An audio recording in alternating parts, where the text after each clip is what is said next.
Achọziri m imepe chọọchị nke m.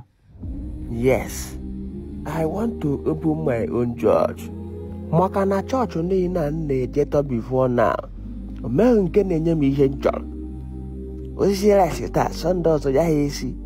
O meghị nke na-adị consistent n'ihe ha na-eme. Yes, ekwejegwe m chọọchị wee mara. So, achọziri m imepe nke m ahụ ka m mara. Maka na aka dagwo m enough anointing ihe ezuru m from nke njere eje. Yes, ọ Bible ka m amaghị agụdọ. Ka ekpere ka m anya ekpe nwudo kedu ihe wo mmepe chọọchị nke m. Ọ iche otu ọ complete building. Ka m mepee ya na be m ebe a. Ka m chọwa flat. Kedu ihe ọnkụọ gbamgbam. Ọkwa ndị mmadụ na-emecha n'anụ. Pastor si iwe anyị nke a na-afụ na streeti anyị ebe a. Chọọchị yakwa na flat ka ọ dị.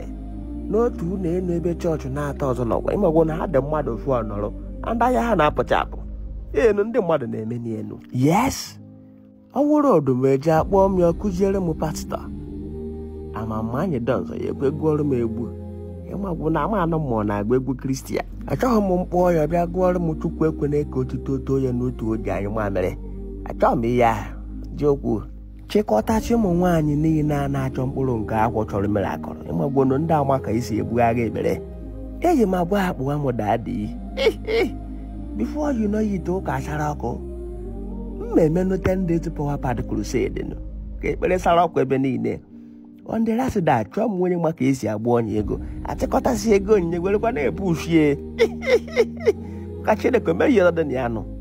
Rice ya gwụnọ compulsory every Sunday ịmagwono mee ihe kacha atọkọta memba karịa rice. Ọ rice ya bụ evangelism na-afụ anya onye richa ọkọrọ ibie Sunday ọzọ agbọrọ na-abịa.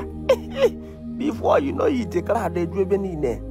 Hey, I can't wait to be on billboard and poster. Ewo dị njegoro suit m echi. Kpọwazie nụ m dadị ndị rọdụ.